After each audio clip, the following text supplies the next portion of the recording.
We will hear the Chancellor's emergency budget. Even the Home Secretary's husband calls it an emergency budget.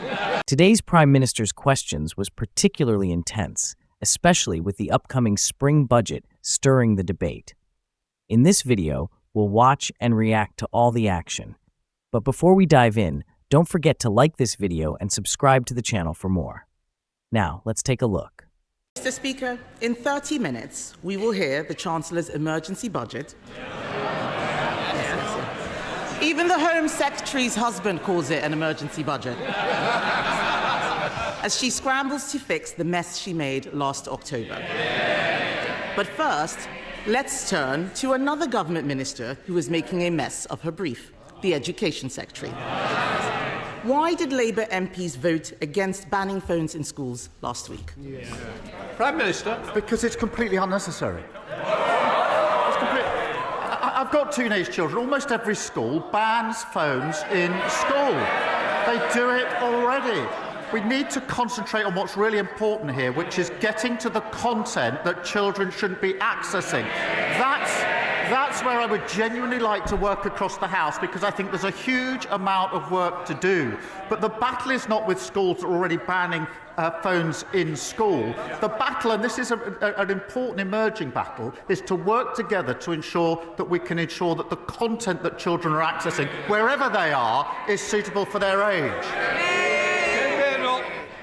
Mr. Speaker, we can look at the content, but if the ban is unnecessary, then why is it that they've started a review? Just last week, his Education Secretary called a ban a bit gimmick, yet teachers and head teachers say the evidence already shows that schools that ban phones get better results. And he's wrong. Not all schools do this. Only 1 in 10 schools are smartphone-free. So will he U-turn on this? We need to ensure that all schools do this, but the vast majority do. It is really important that we focus on the battle we have to have with mobile phones, which is the content that children are able to access.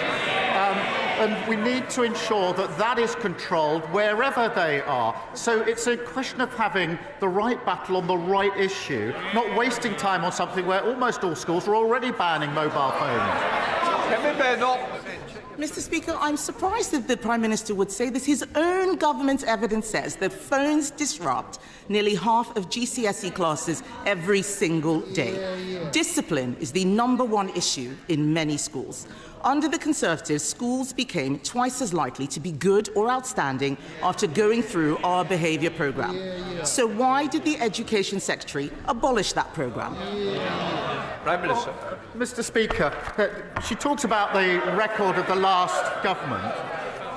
Under their watch, 1/3 of children started school without appropriate level development, and that is not being able to use a knife and fork. 1/4 left primary school without the required standard of reading, writing and maths, and 1 in 5 was regularly absent. That's why we're pushing up standards, more information from Ofsted, transparency for parents, more interventions where schools need it.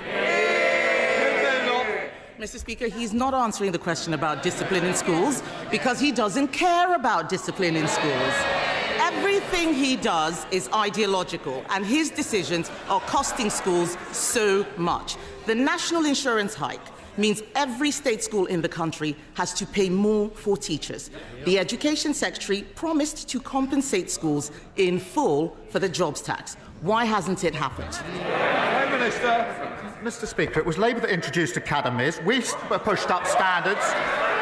And this is not ideological. I'm a parent of 2 teenage children, both of whom go to a state school. So I'm vested in this, and it matters hugely to me. Nothing ideological about it. That is why we're driving up standards, as we always have done.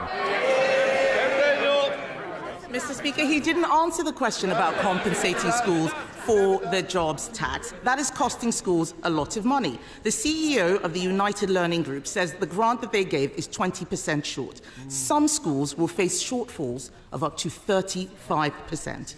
Can he guarantee that no teacher will lose their job as a result of his jobs tax? Mr. Speaker, this government at the budget put a record amount into our schools, just as we put a record amount into into our NHS and into our public services. We were utterly failed under the last government.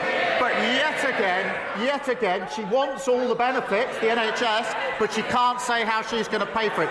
That's what got us into the mess in the first place.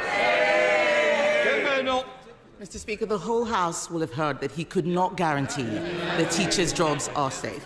Not only is he taxing schools, he's also lowering standards. He talks about our record. I'll tell him what our record was. Under the Conservatives, English schools shot up the international league tables, while schools in Labour-run Wales, standards fell. Academy freedoms led to the biggest improvement of standards in a generation. But the Education Secretary is attacking them with her reforms. Can the Prime Minister point to any evidence at all, that these discredited academy reforms will improve school standards? Prime Minister. Yes, take the example of schools going into academies. The vast majority of schools are already academies. Therefore, we need to think again about what we do about failing schools that are already academies. We need to go on to the next chapter. And they never take the big decisions, and that's why we ended up their record. Open borders, which she was the cheerleader for, a crashed economy, mortgages through the roof, the NHS on its knees, hollowed out armed forces, and what have we got already under this government? 2 million extra NHS appointments, 750 breakfast clubs, including one in her constituency, record numbers of people being returned who shouldn't be here, and fully funded increase in defence spending. That's the difference a Labour government makes. Thank you, Mr. Speaker. What are your thoughts on what we discussed in today's video? Let me know in the comments below, and make sure you hit the like button and subscribe to the channel for more British content.